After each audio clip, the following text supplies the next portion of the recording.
Kisah Kiai dan Santri. Bagian 8. Pertama keluar raga. Nafisah.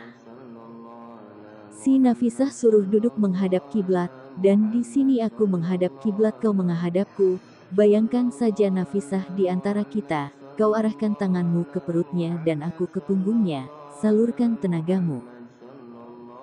Selanjutnya serahkan padaku, bagaimana?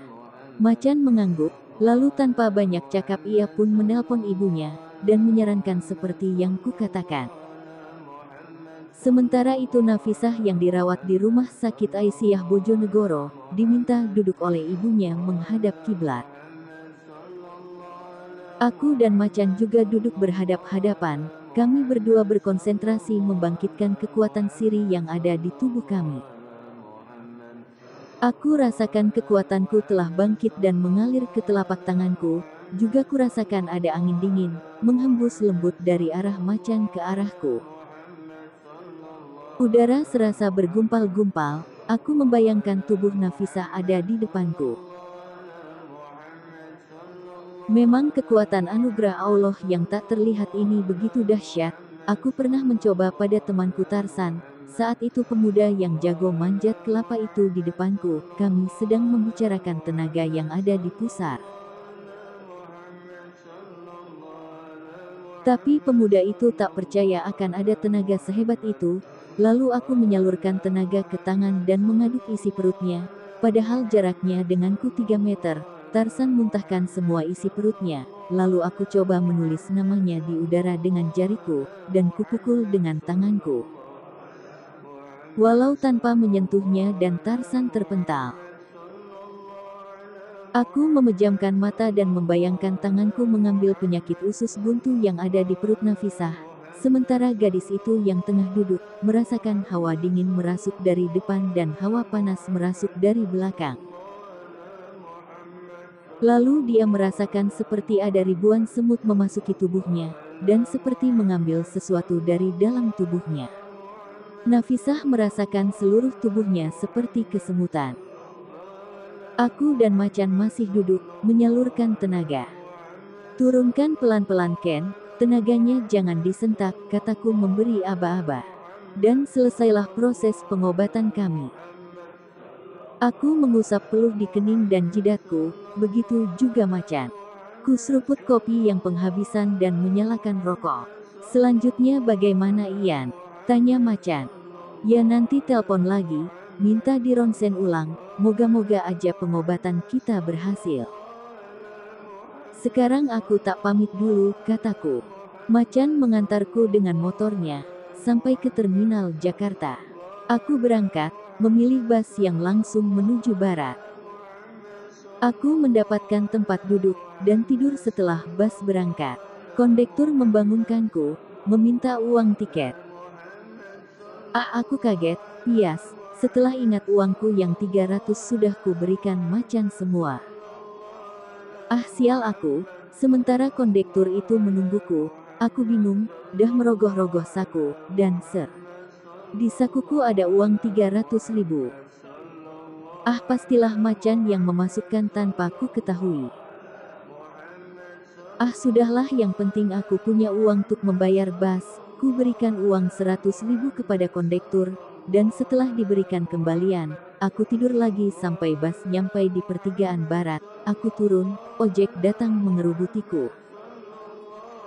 Aku melihat Mang Sofyan, yang rumahnya di kampung dekat pesantren.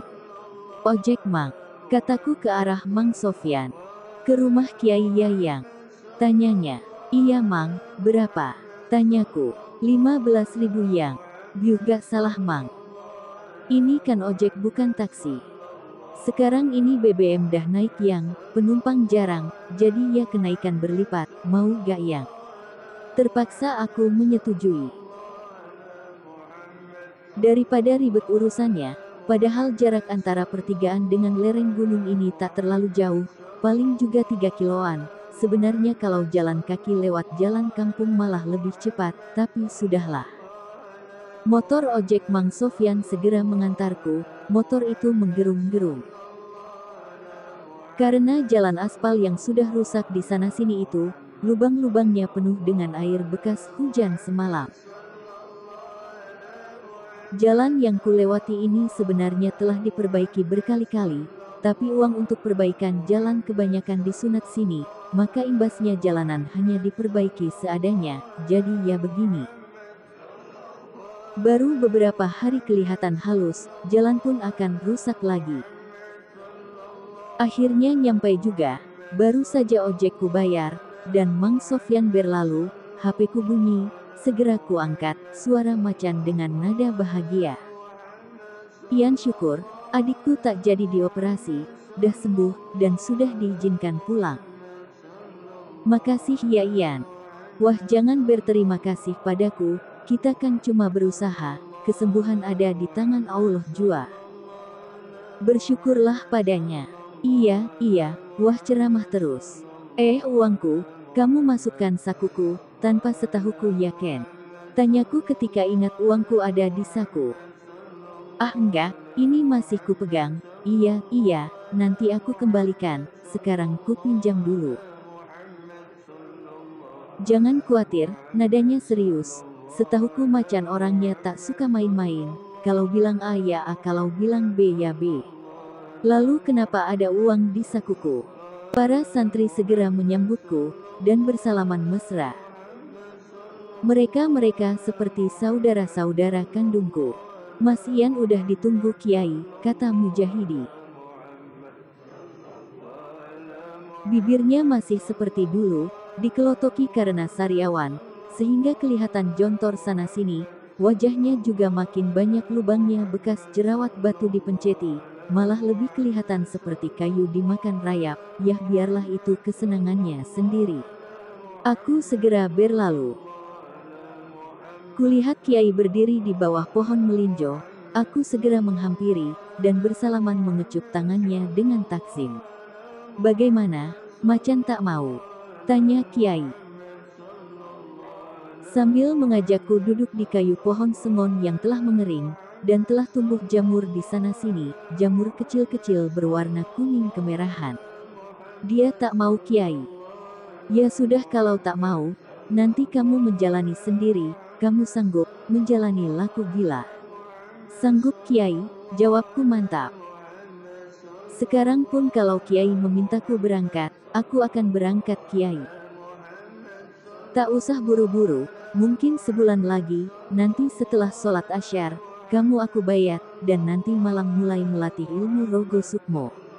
Bagaimana aku melatih ilmu itu Kiai? Sedang aku tak punya, tanyaku meragu. Ilmu itu telah ada dalam dirimu, hanya kau tak tahu, nanti kalau ingin melepas sukma baca ini, Kiai membisiki telingaku. Wah cuma 2 lafaz itu Kiai, tanyaku heran. Iya cuma itu. Dan bayangkan tempat yang akan kau tuju, kata Kiai.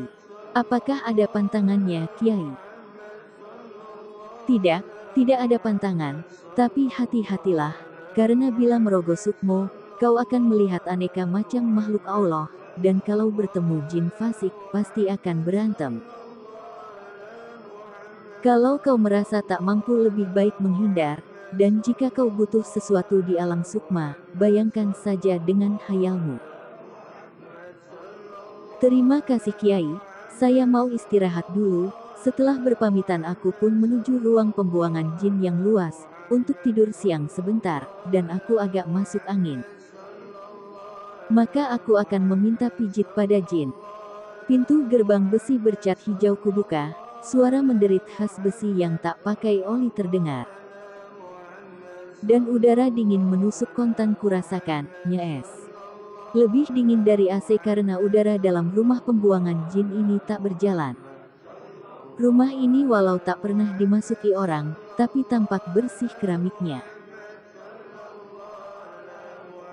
Cat temboknya banyak yang mengelupas, dulu cat ini aku juga yang mengecatkan, dengan motif khas, yaitu kain disobek-sobek seperti kain pita.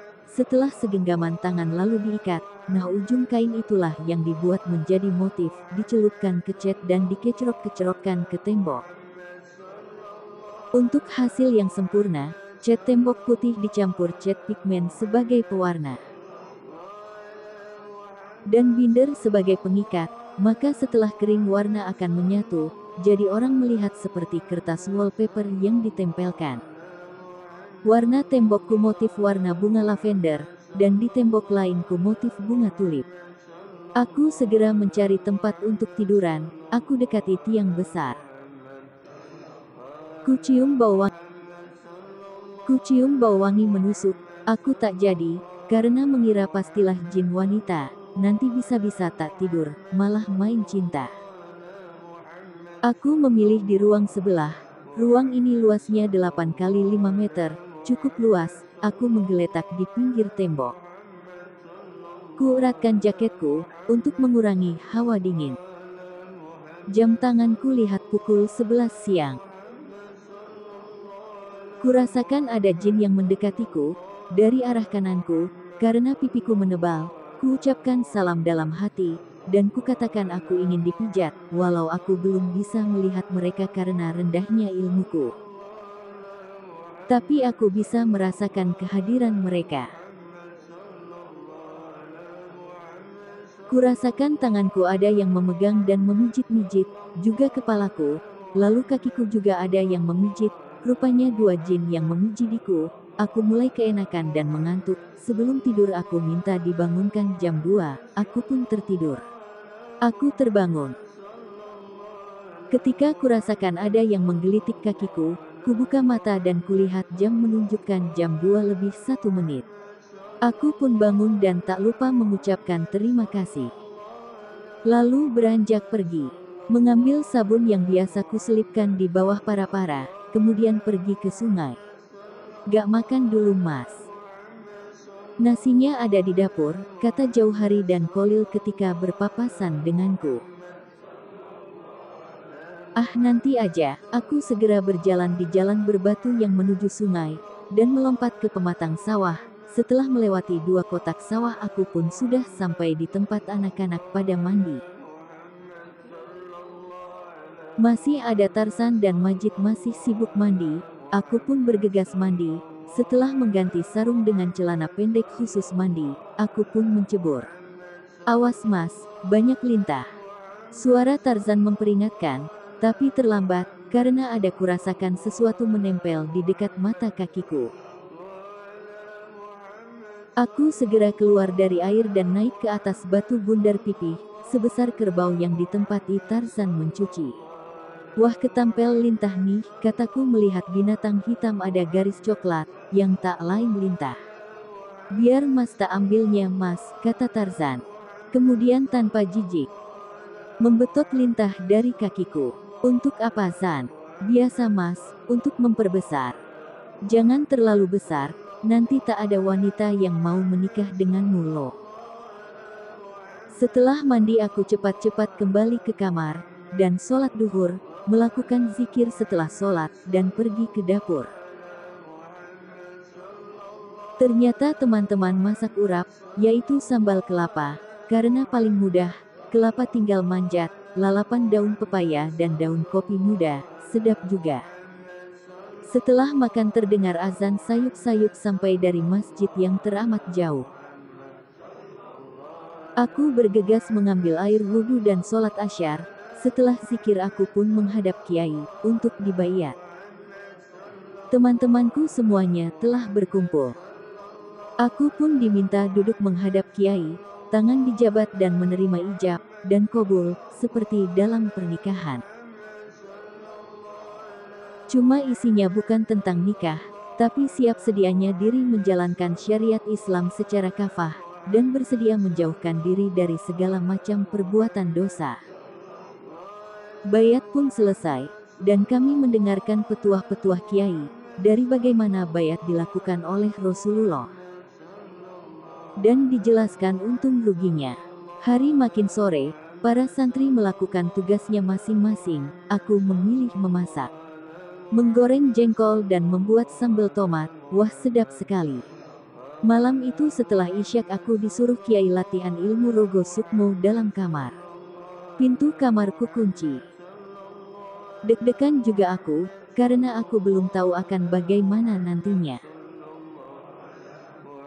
Ku duduk membaca Al-Fatihah 3 kali, Anas 3 kali, Al-Falaq 3 kali, Ayat Kursi 3 kali, lalu kutiupkan tangan dan kuusapkan ke seluruh tubuh.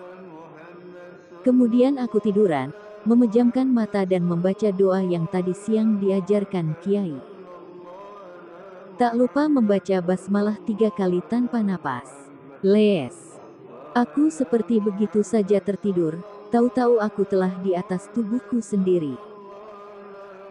Melayang di udara, sementara jasad kasarku tergeletak dalam kamar.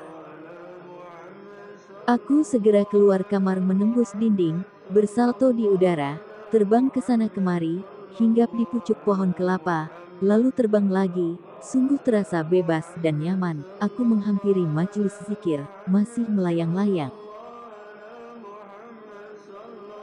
Kulihat semua santri selain diriku tengah konsentrasi dengan wirid masing-masing, sementara kulihat Kiai juga tengah duduk memangku bantal tidur, dan tangan kanannya tak henti memutar tasbih. Kiai menatapku dan tersenyum, lalu mengangguk. Itu sudah cukup sebagai isyarat bagiku. Aku pun melesat pergi, membumbung tinggi ke angkasa yang gelap, dan hanya diterangi oleh beberapa bintang yang nampak. Sebenarnya tujuanku adalah desaku sendiri di kawasan Kabupaten Jawa Timur, karena aku selama ini teramat heran dengan sebuah sekolah madrasah yang angker sekali. Aku ingin menyelidiki ada apa sebenarnya di sekolah itu.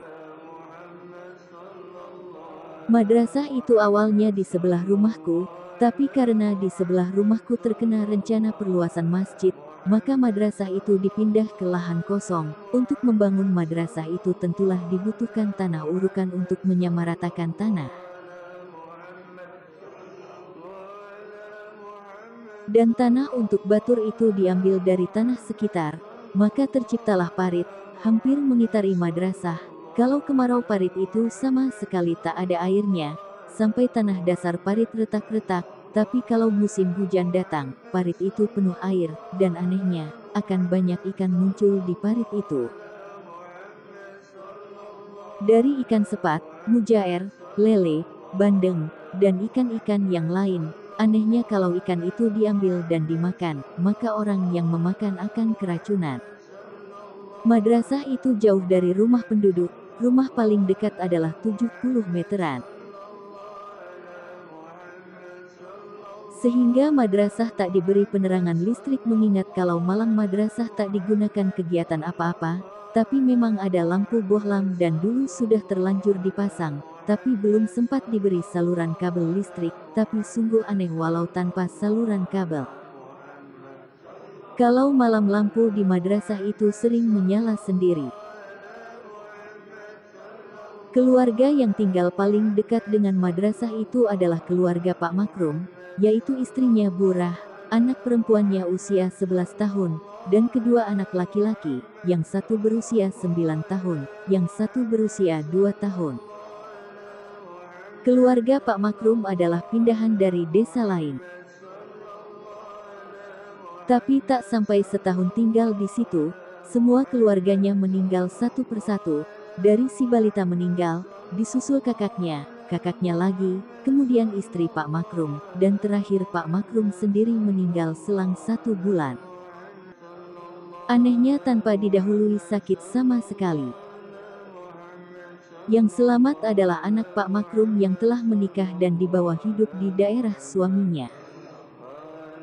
Sekitar 50 meter di depan madrasah ada sebuah sumur pompa, dibuat oleh santri, dan saat kemarau panjang. Di sumur pompa ini tak peduli siang maupun malam sumur ini selalu didatangi orang untuk mengambil air, mengingat sumur lain kering, tapi sumur di depan madrasah ini tak pernah kering. Dan pasti di musim kemarau, akan ada cerita-cerita aneh. Dari orang yang tunggang langgang saat mengambil air di malam hari, lalu melihat hantu, macam-macam ceritanya. Ada yang melihat orang yang tinggi 3 meter, ada yang melihat pocong, ada yang melihat orang menggantung di pohon. Sukmaku melesat cepat, angin menggemuruh di telingaku. Dan kibasan angin sampai melepas ikatan rambutku, sampai rambutku berkibaran. Kulihat ke bawah, kerlip lampu beraneka warna, dan gedung-gedung menjulang. Pasti ini Jakarta, pikirku, karena kulihat dari angkasa. Di sana-sini, lampu-lampu mobil berkelak-kelok, berderet-deret seperti sisik naga raksasa. Baru beberapa menit terbang aku telah sampai di Jakarta. Ku membumbung tinggi, kadang menukik ke bawah. Ah, betapa enaknya terbang, aku jadi ketagihan. Kulihat dari atas kereta api berjalan, aku menukik turun, dan terbang di samping kereta api. Kulihat penumpang di dalamnya, lalu aku terbang di atas kereta dan hinggap di atasnya. Tapi segera terbang lagi, mendahului kereta api, dan lebih cepat sehingga rumah, pohon, jalan, desa, berkelebat cepat, hanya nampak bayangan berkeledepan. Sekejap saja aku telah sampai di sekolah madrasah yang kutuju. Sebentar aku berdiri di udara depan madrasah. Sebentar aku berdiri di udara depan madrasah. Perlahan aku masuk, keadaan sangat sepi. Aku kitari ruangan demi ruangan. Ini mungkin jam 10 atau jam 11, karena aku tak bawa jam, jadi kurang tahu waktu. Kulihat dua orang pemuda, kira-kira umur 30-an. Dua pemuda ini wajahnya kembar, kalau kulihat rasanya bukan dari golongan jin, tapi dari golongan arwah penasaran. Wajahnya cukup ganteng cuma pucat seputih kapas, di kedua lingkar mata mereka ada lingkar hitam. Aku turun ke tanah dan berjalan menghampiri mereka berdua. "Siapa kalian?" tanyaku. "Hei, kau bisa melihat kami?" jawab mereka hampir serempak. "Kenapa tak bisa? Berarti kau juga arwah penasaran seperti kami?" tanya mereka balik, dan prasangkaku tak salah. Bahwa mereka arwah penasaran. Oh, jadi kalian yang selama ini membuat isu hantu, menakut-nakuti warga sini. Kami hanya butuh tempat, dan tak mau diganggu, jadi kami takut-takuti warga. Apakah kalian juga yang menewaskan seluruh keluarga Pak Makrum? Tanyaku. Ah. Apalah artinya hidup buat mereka, malah susah aja, miskin, dan kalau mati setidaknya membantu kami, agar orang takut tinggal di daerah ini, kata salah satu arwah itu. Kalian keji sekali, melihat kalian jadi arwah penasaran, tentu kalian hidup selalu berbuat jahat. Tapi setelah mati pun masih melakukan kejahatan. Aku jadi ingat kejadian waktu aku kecil, teman sekolahku meninggal dengan mata mendelik dan lidah terjulur keluar ketika pulang dari sekolah. Apakah kalian juga yang membunuh Muflidah? Gadis kecil yang berumur 10 tahun. Tanyaku penasaran. Heh, gadis itu, aku yang mencekiknya, karena dia melihatku, kata salah satu arwah, dengan senyum mengejek. Apakah kalian juga yang membuat anak bernama Saeri, yang tulang kering kakinya patah, dan sekarang jadi anak pincang? Aku yang memukul kakinya dengan kayu, hahaha, kata arwah satunya. Sekarang juga kalian harus hengkang dari sini, minggat sejauh-jauhnya. Kau ini siapa? Berani melarang kami tinggal di sini, kami di sini sebelum kau lahir. Baiklah, aku akan memaksa kalian, kataku melompat menerjang. Aku ingat kata Kiai kalau di alam gaib supaya membayangkan yang kita inginkan, maka aku membayangkan tanganku membara, mengelurkan panas yang berlipat-lipat. Lalu dengan tangan itu aku memukul mereka, mereka berdua kaget dan meloncat mundur, tapi tubuhku yang enteng bisa melayang segera memburu, dan satu pukulan mengenai salah satu dada arwah itu, dia menjerit diseret kawannya mundur, karena dadanya telah berlubang, segenggaman tangan, dan mengeluarkan bau sangit terbakar. Asap tipis mengepul dari luka yang terbakar itu, dan arwah itu mengaduh-aduh, sementara temannya segera memanggulnya. "Tunggu besok di sini kalau berani, guru kami akan menghajarmu," katanya sambil melesat pergi. Melompati jendela madrasah yang tinggi. Aku tak mengejar, aku juga melesat pergi, Pulang ke rumahku dan mau melihat jam dinding, ternyata baru jam 12 kurang seperempat. Aku keluar lagi melayang ke atas masjid, turun di ujung mustaka, berdiri melihat sekitar. Depan masjid adalah jalan raya, dan tempat angker lagi adalah dekat jembatan, di mana waktu pembangunannya dulu, mengakibatkan banyak korban, entah korban jatuh dari menara bok, atau tertumbuk palu paku bumi. Aku melesat ke arah jembatan yang berjarak 200 meter dari masjid. Dan hanya 3 detik aku telah berdiri di atas jembatan, suasana sepi, tapi pandangan mataku menangkap sosok baju putih melayang malah di jauh sekali di pertigaan jurusan makam. Tanpa pikir panjang aku melesat mengejar sampai di pertigaan aku turun dan kelingak-kelinguk. Aku ingat di pertigaan ini sering terjadi kecelakaan, ada anak taman kanak-kanak yang dihantam mobil dan seketika meninggal di tempat. Juga ada seorang petani yang mau pergi ke sawah ditabrak mobil dan terseret 5 meter, walau tak sampai mati. Keadaan masih sunyi. Aku tak melihat bayangan putih tadi, kulihat gerobak tukang bakso yang memang biasa mangkal, orang-orang memanggilnya Wakman, kulihat dia masih duduk di plester regol, sambil menghisap rokoknya, tiba-tiba ia membuang puntung rokoknya dan menginjaknya dengan sendalnya. Lalu beranjak ke gerobak baksonya. Ih merinding, ada apa ini? Keluhnya. Dan Wakman mendorong gerobak baksonya berjalan, saat itulah aku melihat perempuan baju putih bertengger di atas gerobak bakso. Hei siapa kau? Bentakku. Perempuan itu kaget dan melayang pergi. Dengan suara ketawa yang menghidikkan bulu roma.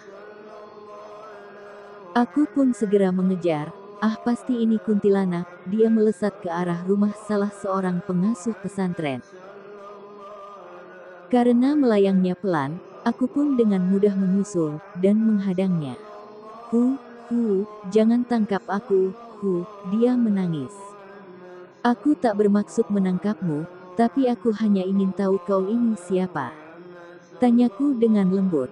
Dia menghentikan tangisnya, memandangku, aku dipandangnya begidik juga. Perempuan ini sungguh menyeramkan sekali, jika aku bukan Sukma mungkin aku telah lari pontang-panting. Rambut perempuan ini awut-awutan, dan di sana-sini gimbal lengket oleh tanah, sementara, wajahnya putih, tanpa darah, di sekitar matanya menghitam, dan matanya melotot keluar tanpa cahaya. Pipi kanan kirinya berlubang, sehingga giginya terlihat, dan ada ulat-ulat yang keluar dari pipi, putih, kecil-kecil menggeliat. Kau ini siapa Nyai? Tanyaku lagi. Aku ini istri kami Tuwo Gerot, katanya tanpa menggerakkan giginya, sehingga suaranya seperti suara yang teramat jauh. Tapi jelas di telingaku. Aku mengingat-ingat nama kami Tuwo Gerot, ingatanku pun tertuju pada sumur Gerot, yaitu sumur yang dibangun sesepuh desa dulu. Ada 6 sumur penjuru desa, yang dibuat oleh pendiri desaku. 6 sumur juga disebut sumur gede. Karena memang sumbernya teramat besar, dan menjadi tumpuan mengambil air bagi semua penduduk yang kekeringan. Dulu sumur-sumur itu selalu diadakan ngunduh sajen, yaitu acara nanggap wayang untuk mengucap terima kasih pada danyang penunggu desa.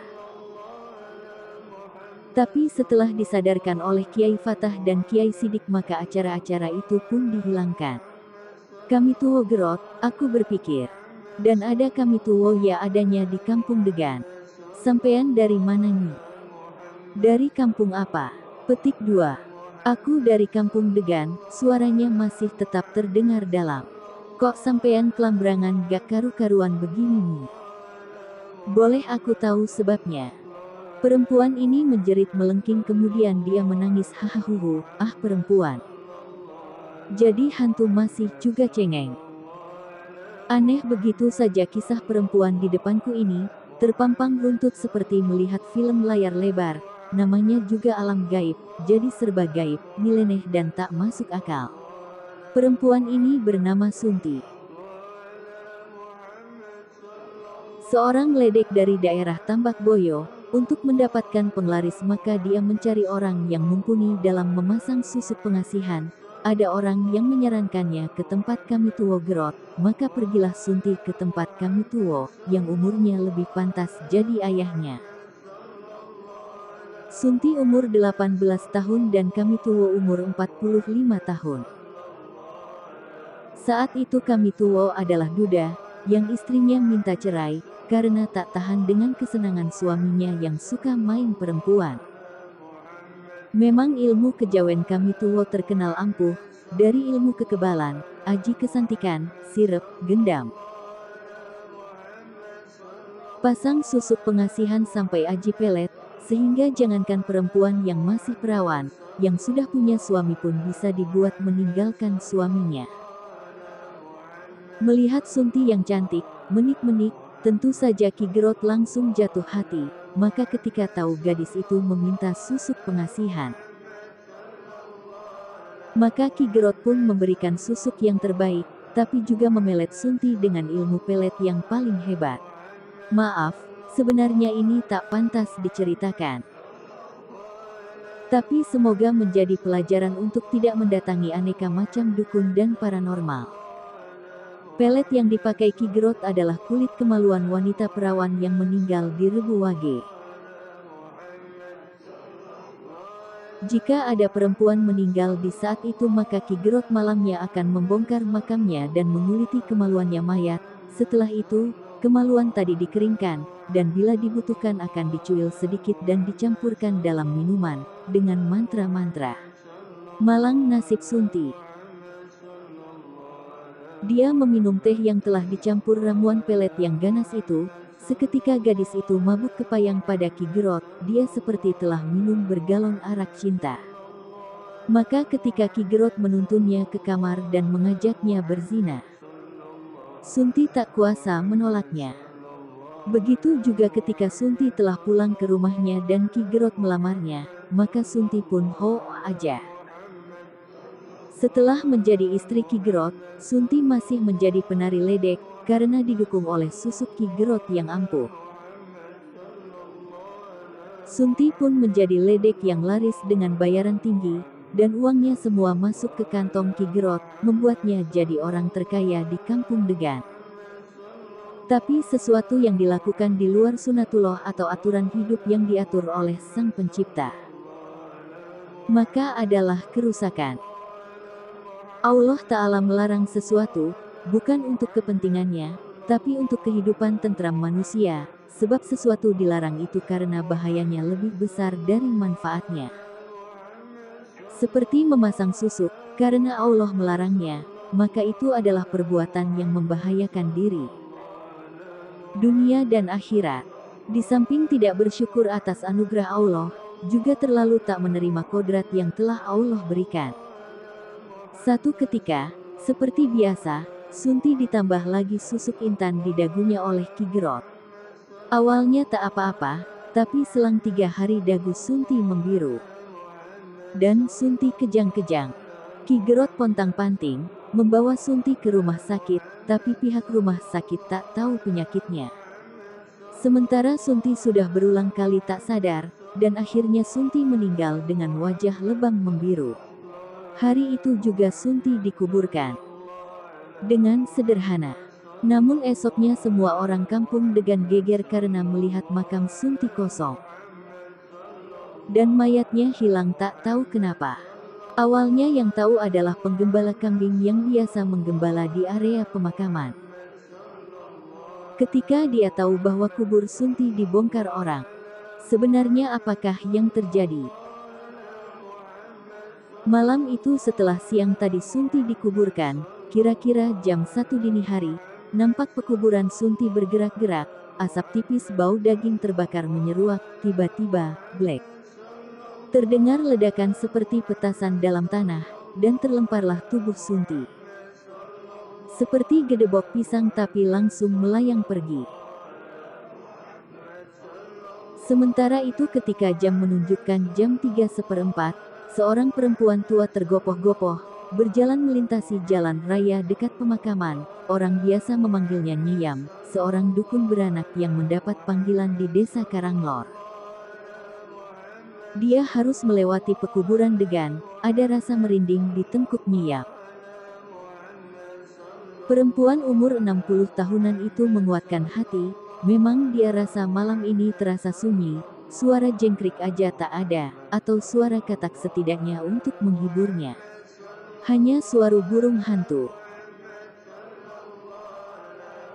Kadang dari jauh terdengar satu, malam yang teramat mencekam, bulan di atas pun yang tinggal seujung kuku seperti diselimuti warna hitam, walau tak ada mendung, kabut tebal mulai turun, walau tak menahan jarak pandang, tapi bagi perempuan tua setangguh Nyiyam, itu bukan apa-apa. Walau sebagai manusia, rasa takut seperti menggelitik perasaannya. Soal digoda hantu, perempuan tua ini pengalamannya sudah tak terhitung lagi.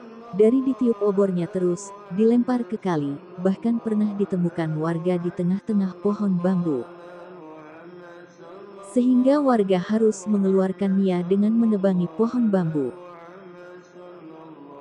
Keadaan teramat sunyi, hanya sandal jepit tipis, yang sebagian sudah berlubang karena gesekan, terdengar srek-srek, seakan paling berisik sendiri. Entah telah berapa tahun sandal ini menemani tugasnya. Melintasi malam, mengukur keikhlasannya menolong perempuan yang akan melahirkan, yang kadang hanya diupah setandan pisang, atau cuma ucapan terima kasih saja. Nyiyam mengetatkan selendangnya, ketika dia rasakan bulu kuduknya makin meremang, makam juga sudah terlewati. Dan di depan adalah pos kampling, apa yang ditakutkan? Mungkin masih ada yang jaga, tapi kenapa seluruh bulu di tubuhnya berdiri semua? Nyiyam mempercepat langkahnya, apalagi di pos kampling jarak 10 meter dia melihat bayangan orang dari mata rabunnya. Bajunya putih dan sarungnya putih. Nyiyam telah memutuskan, dia tak akan menyapa pada petugas ronda, dan kalau dia disapa akan menjawab, dan kalau tak disapa maka akan berlalu saja, tapi kenapa dia merasakan makin merinding saja? Tepat di depan bayangan yang ada di pos. Mau kemana Nyi? Suara perempuan, Ser. Semua bulu kuduknya berdiri tegak semua, kepalanya sampai terasa keribo, bukan suara perempuan yang membuatnya merinding, walau itu juga iya. Tapi yang lebih membuatnya merinding adalah suara itu seperti suara dari alam lain, bukan alam ini. Tapi alam kegelapan. Siapa kau? Nyiyam merasakan lidahnya seperti selembar tripleks yang diemutnya, kaku tak bisa digerakkan untuk mengeluarkan ucapan. Perempuan di depannya ini menunduk, rambutnya gimbal, dan masih ada tanah menempel. Sebagian rambut menutupi wajahnya hingga tak terlihat. Hihi, terdengar suara tertawa yang teramat aneh, yang membuat kaki Nyiyam gemetar. Bahkan kencing pun merembes dari jaritnya ketika bau bangkai menyengat terbawa angin, bau bangkai orang mati. Walau bagaimana nenek tua ini masih berusaha tabah, untung ia ingat Allah, setidaknya mengurangi ketakutannya. Kau ini siapa Nduk? Kembalilah ke tempat Nduk, kata Nyiyam yang mulai kuat menahan batinnya. Aku Sunti Nyai, aku tak diterima Nyai, tolong aku Nyai. Suara perempuan itu mengguguk. Aku tak bisa berbuat apa-apa. Aku ini orang bodoh, kata Nyiyam kemudian dalam hati membaca ayat kursi berulang-ulang.